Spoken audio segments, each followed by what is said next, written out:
All right, guys, this next project is also a pretty quick and simple thrift flip. I have this frame. I've had this in my stash for quite a while. And I have something beautiful that I'm going to put in this frame. But I need to paint the frame black. Okay. I don't know what this is on the inside, but clean that off. I will be cleaning my glass anyway. I'm going to take out my glass and give that a cleaning as well.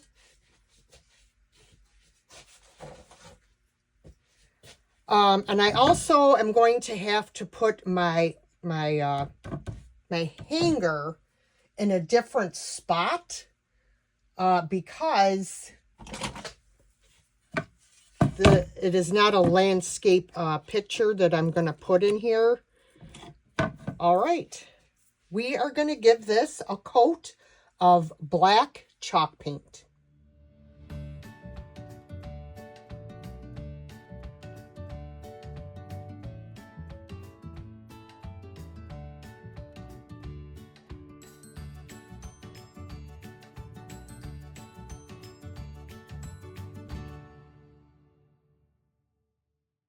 All right, guys, I'm just waiting for my frame to finish drying. I put 2 coats of the black chalk paint on it, and I do still have to seal it. As you know, chalk paint is water-based, so you definitely need to seal it. So, I was trying to find a better piece of cardboard for the backing for my picture because the one that came with it has all these indentations for hanging it up. And I don't want that to show through my picture. So I had an extra canvas, one of the thin canvases from, I think I got it at Dollar Tree. I'm not sure. And this is going to fit perfect. And it's just the right thickness. So this is what I'm going to use for my backer board.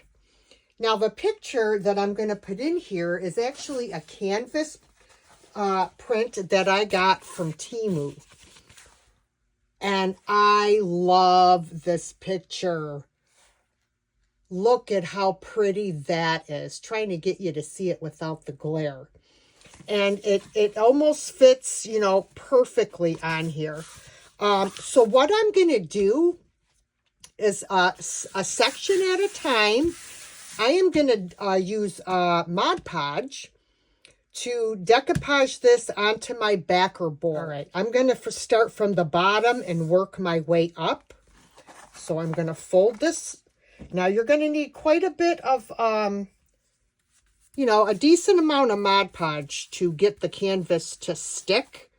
And you really have to go over it with a brayer several times to make sure that it adheres. So that should be enough Mod Podge. All right, so I'm going to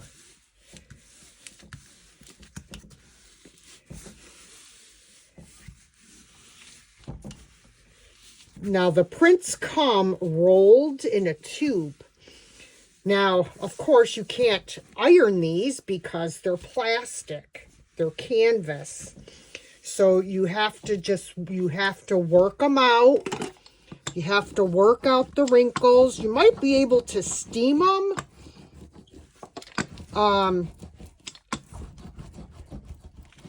But I just keep going over it with my brayer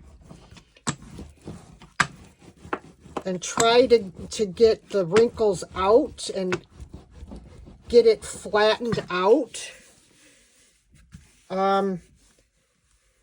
It is kind of a labor of love using the canvas, but it's so worth it. Temu has some wonderful canvas prints. And if you're a flipper like I am, you're not going to find them any cheaper anywhere.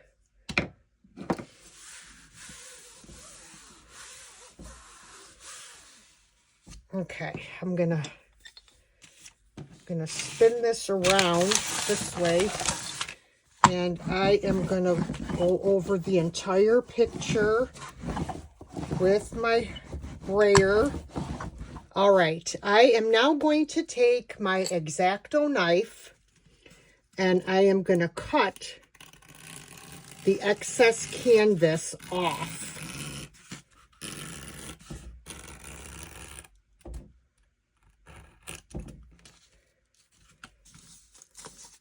Okay.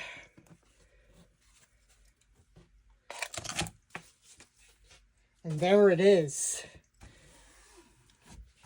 So I am just going to let this dry for a little bit, and then we will add it into our frame. While I'm waiting for this to dry, I'm going to seal the black paint on my frame. And I think I'm just going to use some dark wax. I love using dark wax on black. It just makes it look richer. I don't know. I can't explain it, but so yeah. So I'm just going to do that and we'll come back.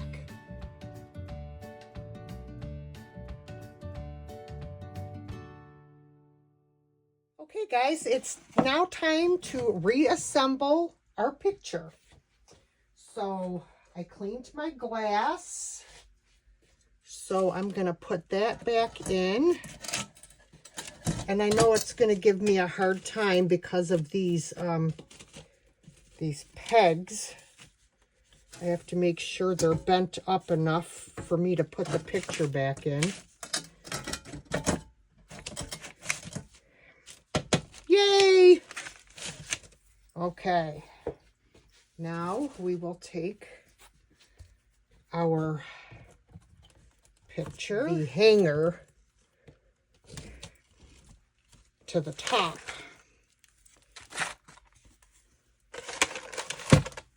Oh, isn't that pretty?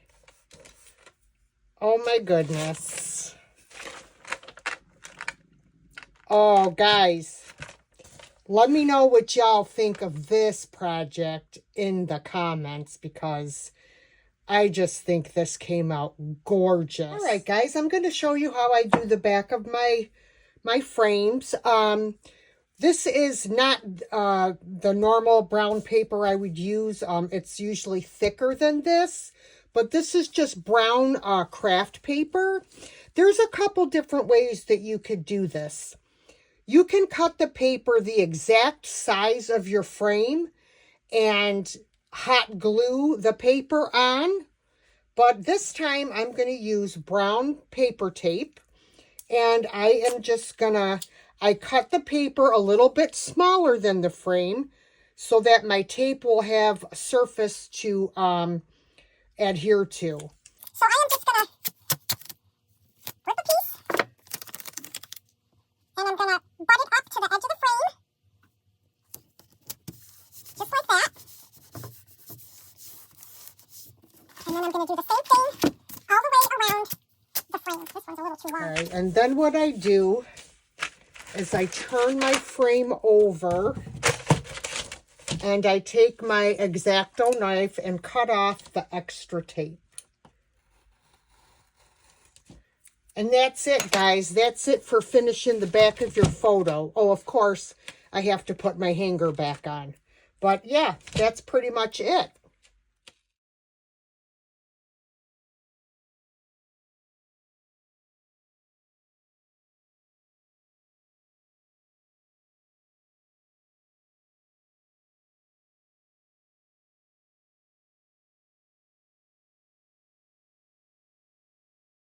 Okay, guys, this project here, I really liked this the way it is. This is the way I bought it.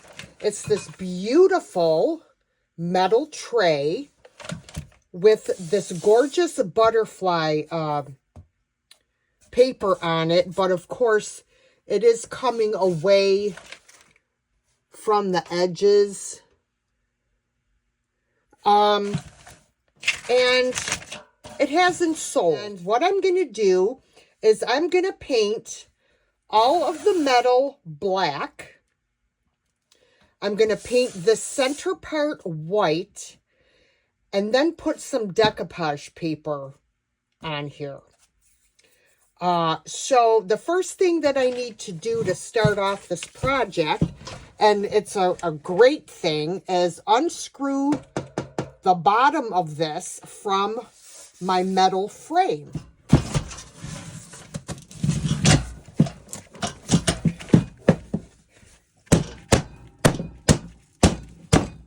I guess you just gotta sometimes beat on your project to get it out. Holy cow. All right, guys, I brought this outside and I'm gonna give it a good sanding.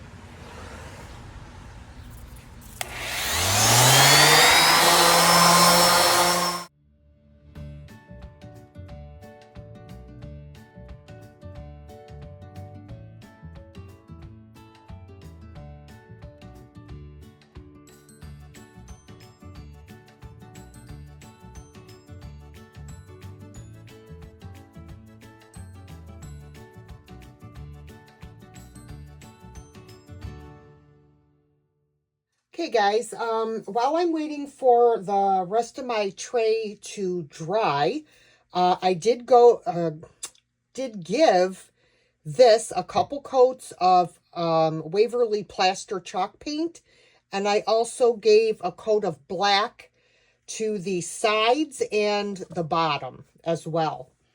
So this is the decoupage paper that I'm going to be using on this piece. This is by Redesign with Prima, and it's called Adelina. And this is so beautiful. The colors are vibrant. Now, this tissue paper, this decoupage paper is definitely different. This is not like your normal decoupage paper. It feels more like tulle, I guess would be the way I would describe it. And I think this is going to look so gorgeous in this frame or in this tray. It's going to look like a frame when we get it in there, you know, like a picture. But I'm trying to get the most colorful bits in here. What I'm going to do is cut around it. Then I'm going to take this out and I'm going to iron it. I'm going to put a piece of parchment paper on it and just iron out these fold lines. And then we're going to come back and get this decoupaged on. All right. I've got my lines ironed out. And now it's time to decoupage. I'm going to be using Fusion's decoupage and transfer gel for this project. Now, because this is not a tissue-like decoupage paper, you are going to need to use extra decoupage medium for this paper. So, we are going to do what we usually do. We're going to do a starter strip.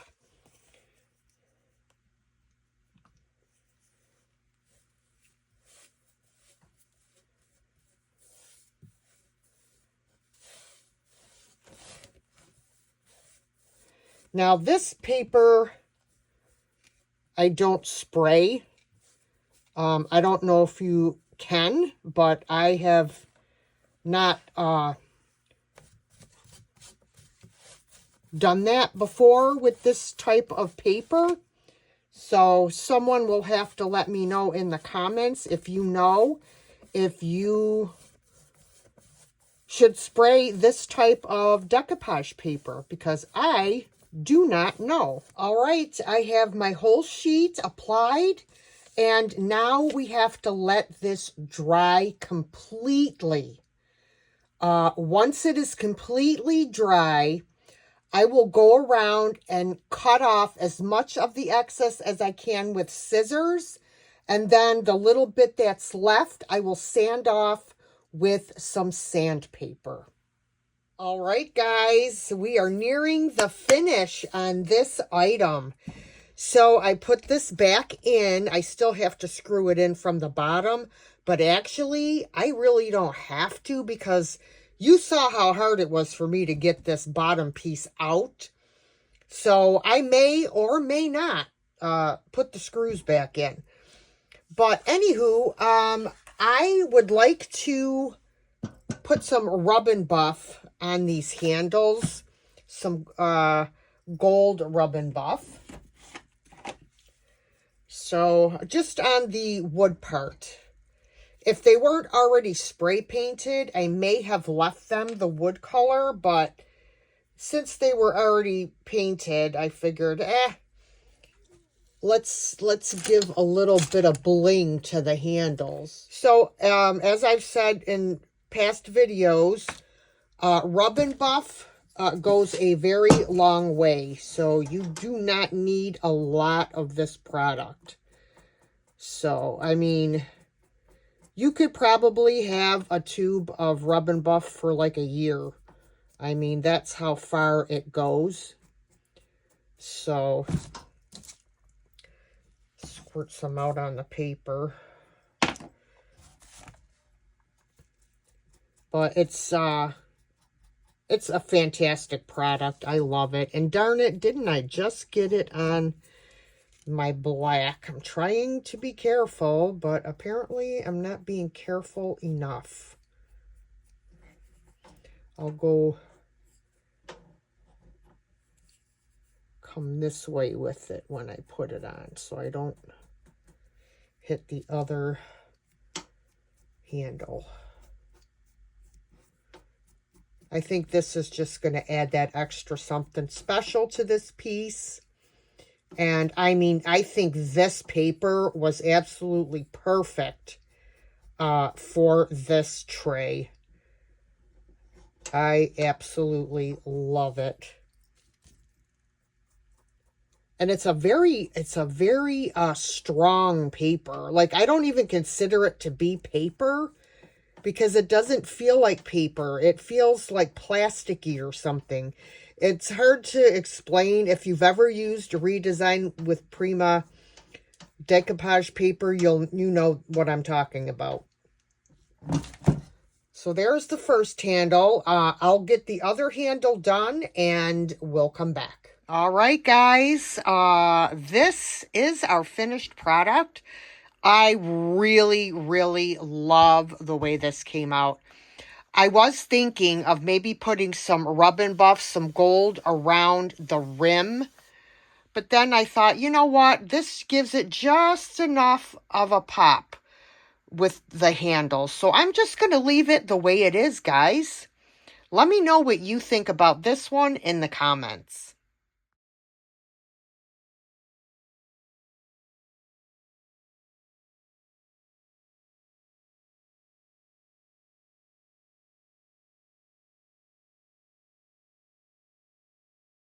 Okay, guys, this project is going to be somewhat simple as well.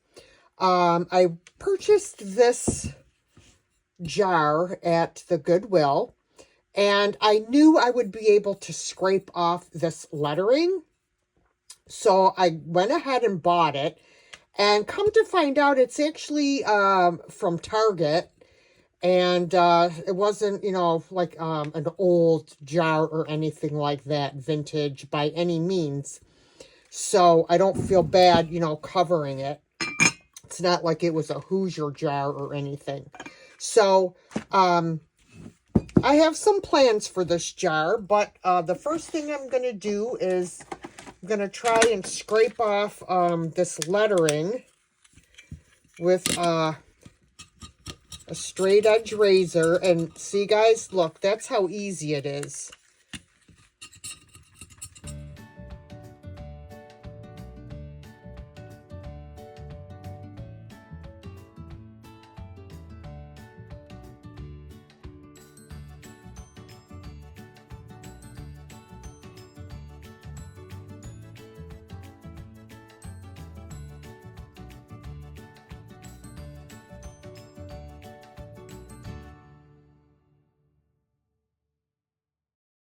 Okay, so I've got my jar cleaned. I cleaned the whole jar with alcohol.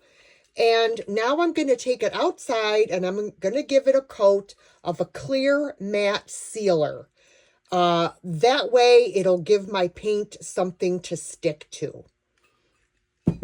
Okay, guys, so I did give the lid and this jar a couple coats of my Rust-Oleum 2X clear matte sealer. I did tape off the inside of the jar so none of that would go inside because I want this to be able to still be used. All right, I decided, I at first I was going to do something else, but I changed my mind and I decided I'm going to paint this with milk paint.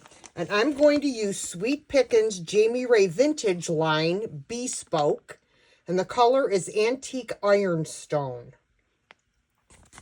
So I have already mixed it up.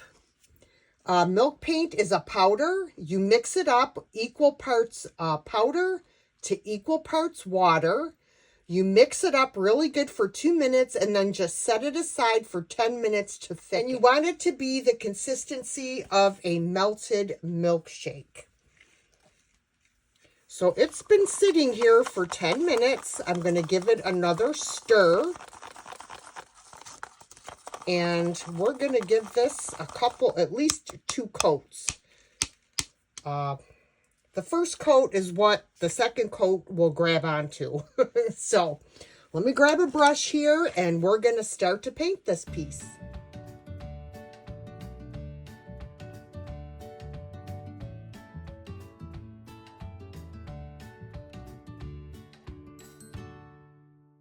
Okay, guys, so I just wanted to bring this to all of the crafters in the crafting community to your attention because I apparently was naive in regards to using aerosol sprays, shellacs, spray paints, spray sealers.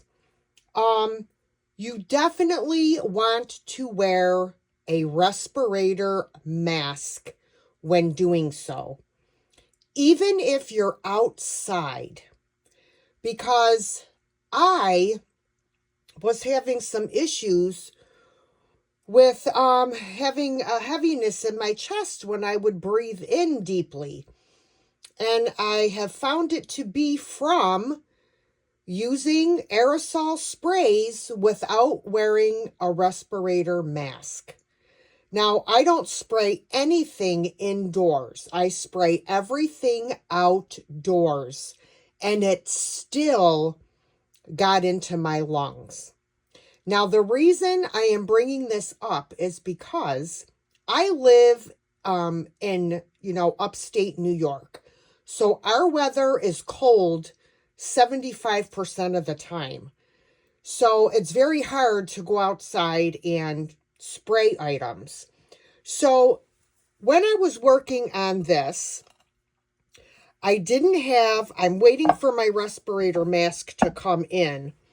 So I used a different type of a sealer on this, and for the life of me, I can't remember what I used, but it gave it this milky, it dried milky on this,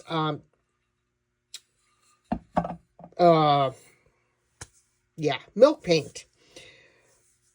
So anyways, long story short, this is why I brought this up, was because I wanted you to see, that this is what happened when I used this other sealer on here. I painted it on and it left this milkiness. And the reason I painted it on is because I still haven't received my respirator mask, so I could take it outside and use a spray sealer on it. So anyways, guys, please be sure and protect your lungs. Okay, with that being said, I am going to go over this with Paint Couture's Van Dyke Brown Antiquing Glaze. to bring out all of the cracks that are in this wonderful milk paint. I am just going to dip my brush in, and I'm going to go around the item. Hopefully that haziness or whatever happened there doesn't, you know, do anything to the overall look of the piece. And I'm just going to paint it on and wipe it off. And I also originally was going to put, what I thought was an actual, just a plain regular old transfer, but it actually isn't. It's one you put on with water, kind of like a temporary tattoo. And I've never used one before, so I really don't want to ruin anything with, you know, something that I haven't worked with before. So I decided that I'm going to just put a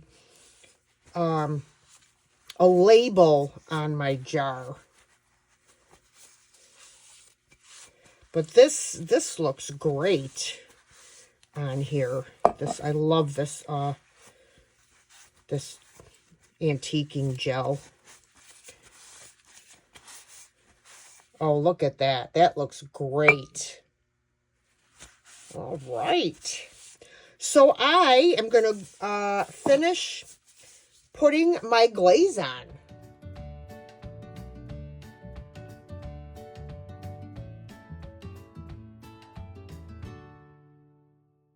All right, guys. So this is the label I'm going to use.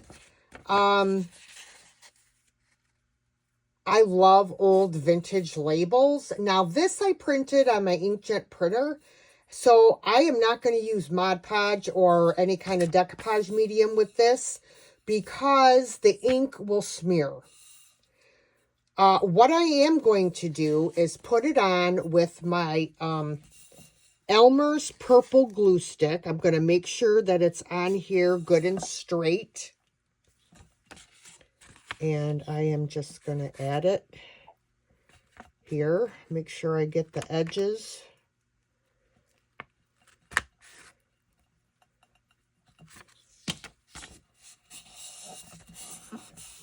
I'm going to have to add glue here.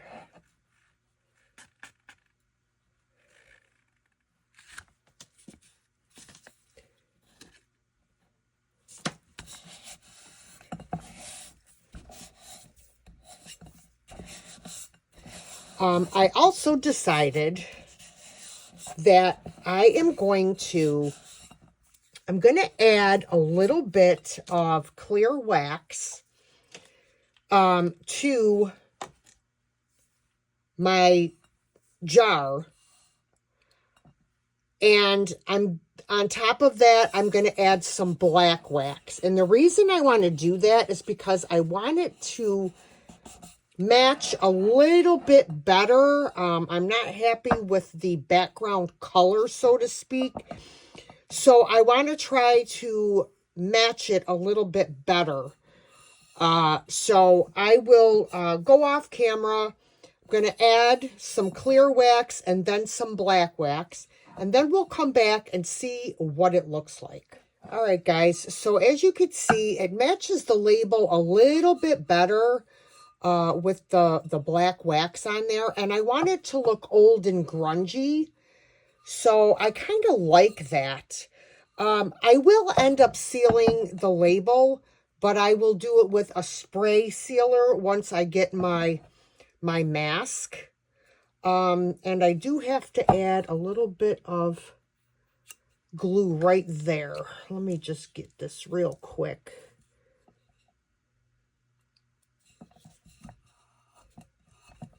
All right, there we go. That one corner didn't want to go down.